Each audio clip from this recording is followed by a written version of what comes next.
नमस्ते अनि सुस्वागतम सम्पूर्णमा गणेश ढकाल युट्युब च्यानलमा हार्दिक स्वागत अनि न्यानो अभिवादन टक्राउन चाहन्छु। आज हामी इपिएस कार्यालयमा 18 महिनादेखि भाषा पास गरेर कोरिया जान नपाएको भन्दै हजारौं युवाहरू आन्दोलनमा उत्रिए। इपिएस कार्यालयमा धरना बसेका युवाहरूमाथि प्रहरीले लाठीचार्ज कुटपिट गर्यो। के कुटपिट गर्नु जायज थियो त भन्ने विषयमा आज हामी कुरा गर्न खोजिरहेका छौं। आज हामी कुरा गर्नका लागि जिल्ला प्रहरी परिषद ललितपुरका सूचना अधिकारीज्यू हुनुहुन्छ। अधिकारीज्यू, स्वागत छ तपाईलाई गणेश ढकाल युट्युब च्यानलमा। इपिएस कोरियन शाखामा 18 महिनादेखि कोरिया जान नपाएको भनेर धरना बसेका युवाहरूलाई किन प्रहरीले लाठीचार्ज गर्यो अधिकारीज्यू?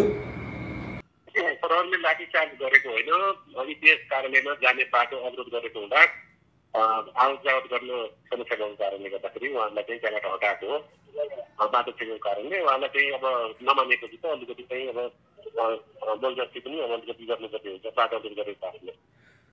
आफ्नो देशमा रोजगार नपाएर विदेश जानका लागि माग पूरा गर्न खोज्नु के जायज थिएन र?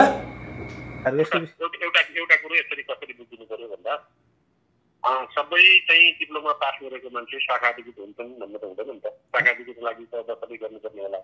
अब त्यस्तै यो नेपालमै त्यो भएर फाइनली कोरियामा पनि त चाहिने होला नि त त्यो किसिमको मान्छे। हजुर, त्यति मान्छे जति मान्छे कोटा जति मागेको छ त्यो अनुसार पास भएको भनेको के हो भन्दाखेरि डिप्लोमा पास भयो, एउटा शाखाधिकृतको लागि हुनुपर्नेमा डिप्लोमा पास भयो भन्ने भयो। कोरिया जानुको लागि इलिजिबल चाहिँ भयो। तर कोरियामा त्यो किसिमको कामदारको आवश्यक परेको खण्डमा पनि जाने हो। नेपालले के गर्न सक्छ यसमा? आफूले कोरियन भाषा पास गरिसकेपछि सम्बन्धित ठाउँमा गएर आवाज उठाउन पाउनु के उनीहरूको नैतिकता होइन र अधिकारीज्यू? ठिक छ त, जान पाऊँ भन्ने हो त। जान पाऊँ भनेको सरकारले जबरजस्ती पठाउन सक्दैन होला नि त।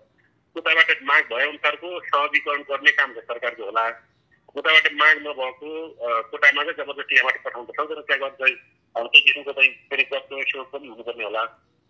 त्यो कारणले गर्दाखेरि सिस्टममा उताबाट आएको कोटा अनुसार चाहिएको जनशक्ति पठाउनुको लागि सहजीकरण गर्ने काम इपिएसले गरिरहेको हो।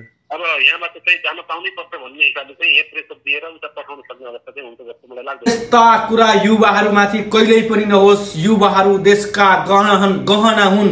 उनीहरूको कुरा सुनुवाई होस् र उनीहरूलाई सम्मान गर्न सिकियोस्। आवश्यकता अनुसार पुनः जोड्ने बाचा गर्दै अहिलेलाई भने बिदा गर्न चाहन्छु। धन्यवाद अधिकारीज्यू।